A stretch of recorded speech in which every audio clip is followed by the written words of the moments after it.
Hello YouTube model community, Phil here at Horton's Hot Rod Shop.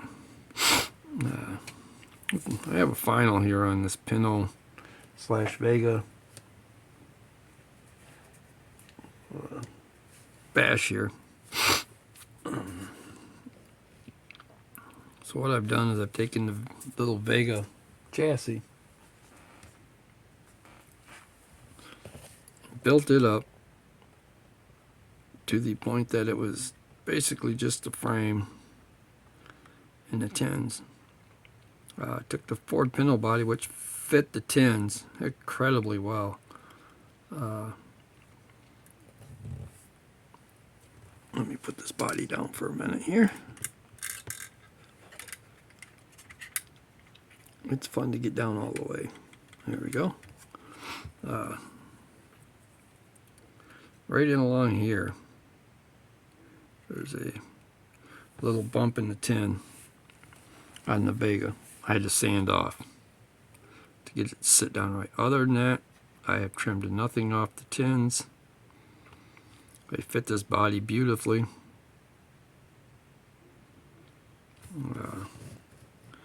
Wheel spacing fits really well. Could have used a little bit bigger wheel well here in the back,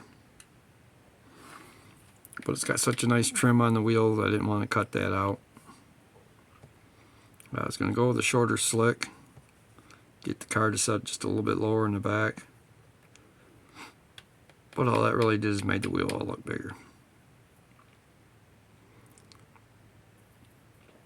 The Wabash Cannonball was off a Gopher decal sheet I have. Put that on here. The slicks by M&H and all the other contingency decals and things came off the Vega funny car sheet. The little headlight little headlight tins covers, they came out of the Vega kit as well. This kit will probably sit on the shelf like this anyway, up there with my Corvair. This one I did take the big black Chevy out of. Found this blown camera motor in one of my parts boxes. Cleaned it up. It had no headers on it. I got some headers in a bunch of parts from Tony Lancer from a Torino GT kit, I do believe is what they came out of. They were in a little bag that was in there. It could even have been something that was mine to begin with, I don't know.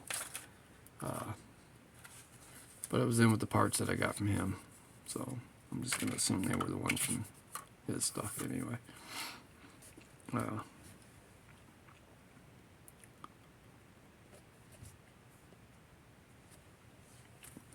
But I had to find a blower belt for it. Still got to find the crazy offset distributor that goes on it. I probably won't put wires on it. I'm pretty much calling this one done. The parachute and parachute strap down to the rear end, I haven't got that done yet, up to the framework. This car was not intended to be a funny car, so it has nowhere to put that. I made the part of the brackets. I got the backer plate done, and I need to make up the final pieces to where it'll sit on the body, probably under the bumper. I did have to modify a few things that I shouldn't have had to, but I probably put the plate in the wrong spot. The fuel tank here, you can see it in the back window. It sat too high, it hit that bar every time. I got two little spots there I got to paint. Go back in, pull the body off, and touch them up. It's actually a really fun little build. I know I've seen, can't remember which one of the YouTube guys did it, but somebody showed that the Gremlin fits this chassis too pretty close anyway. And I did have it sitting on it. And yeah, you might get away with it.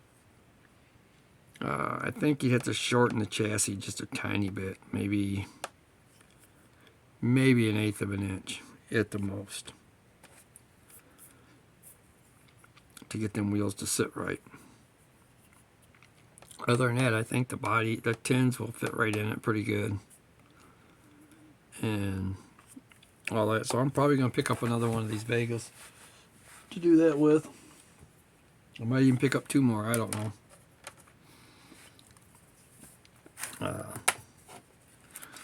Just because it is a fun kit.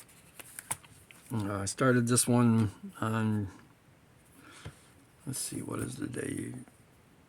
June. I started it on Saturday. Like 1 o'clock in the afternoon Saturday, I started putting this together. And I had it done yesterday about 9 o'clock. So it's under 36 hours.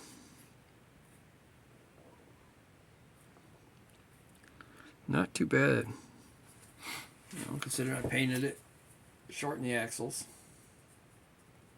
The back has been narrowed up a little bit. What I did there, you can almost see it down in there. Right down in there. There's a caliper mount for this that goes over the axle.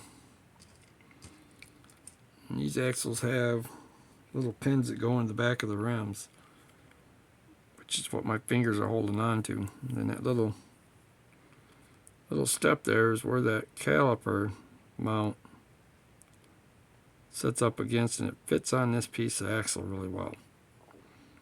So I just cut the back of the axles off, about 1/4 inch. Moved both tires in, slid the calipers mounts back on, glued them in place, let them dry. And then the rotor assembly attaches to the back of the rim and centers that up extremely well. So then I just slid the rotor assemblies in, calipers in, and it centered the rear wheels up on the axle. So it gave me that.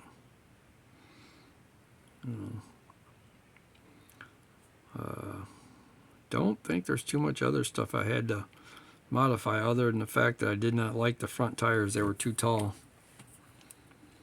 And the rims were too wide. I found these ones in my parts box. These are the old school dragster front tires from AMT or MPC, one or the other. The rims are out of a Polar Lights CUDA model. In fact, it was, I do believe, the Big John Masmarin kit that I converted into another kit and installed the decals for yet another funny car. So it's not unusual for me to do that. I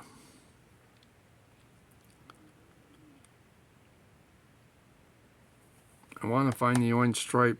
I don't really want to find it. I want to get a hold of a set of orange and red stripes that go on the Mach 1 Mustang, the new one. I need to get the orange and red colored stripes. I want to put them on the hood and down the roof on this, or at least down the hood and down the back hatch there and down around the back of the body, at least on them. So tie that into the theme with the Mach 1 that I have sitting on the floor that I'm using that decal for already.